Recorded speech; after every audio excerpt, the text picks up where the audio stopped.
Setting boundaries is one thing. Holding them without guilt is another. Because for many high performers, boundaries don't just feel uncomfortable, they feel risky.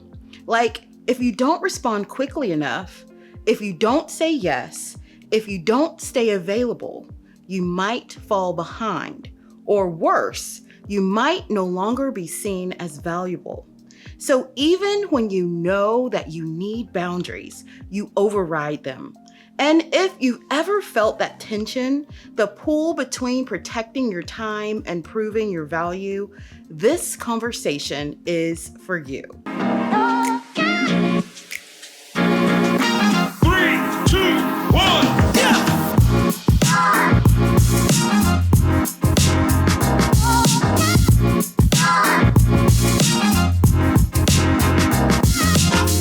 Welcome back to Office Optimism with me, Shirala.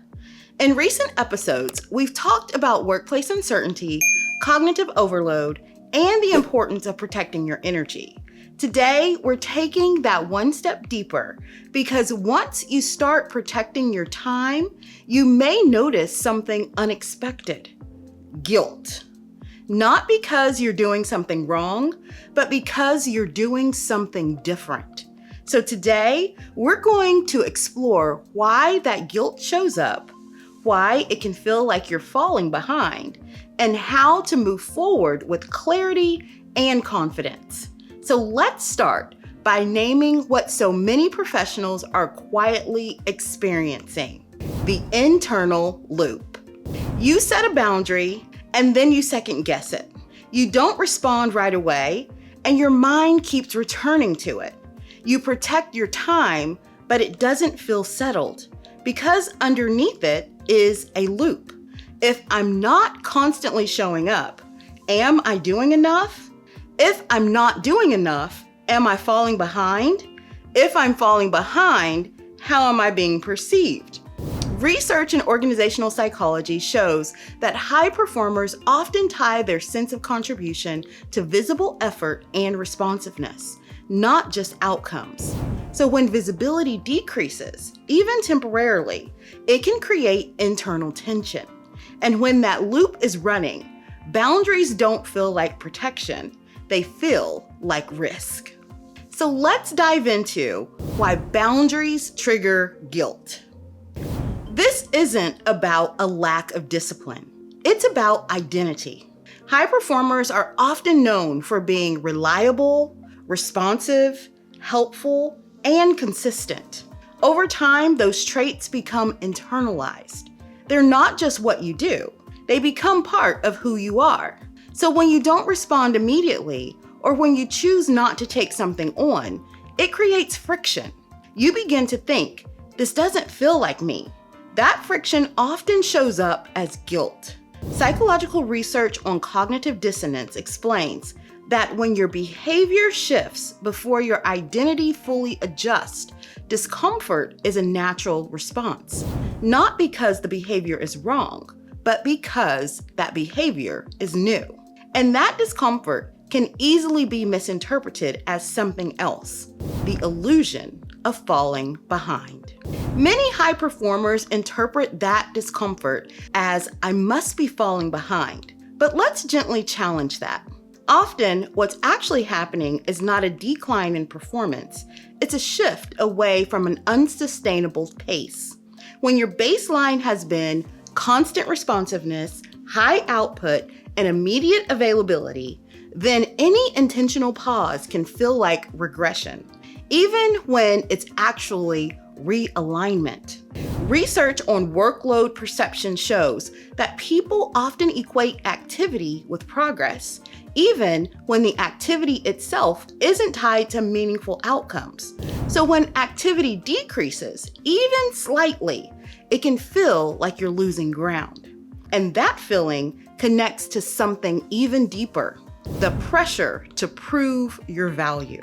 In many workplaces, especially during times of change or uncertainty, there's an unspoken pressure to show that you matter. So you stay engaged, you stay responsive, and you stay visible because visibility feels like proof.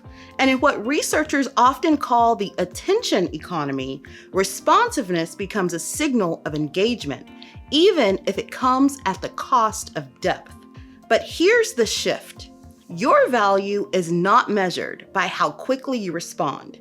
It's reflected in the quality of your thinking, the clarity of your decisions, and the impact of your work. And those things require something that constant availability disrupts: focused attention. So if guilt, pressure, and perception are all a part of this experience, how do we move forward? Let's explore the way forward, redefining what feels safe.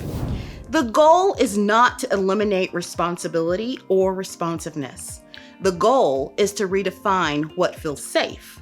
Right now, what feels safe might be replying quickly, saying yes, and staying constantly available because those patterns reduce short-term discomfort. But long-term effectiveness requires something different.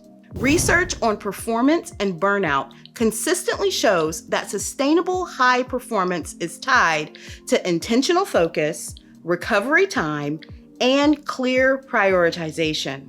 So the shift goes from reacting to choosing, from proving to positioning, and from constant output to meaningful contribution. And that shift starts with one simple question: where does my energy actually matter most? Also, reframe this. Am I doing enough? To, am I focusing on what matters most? That question moves you out of pressure and into clarity. And clarity reduces the need to constantly prove. Here's your joyful point. Guilt is not always a signal to go back. Sometimes it's a signal that you're doing something new.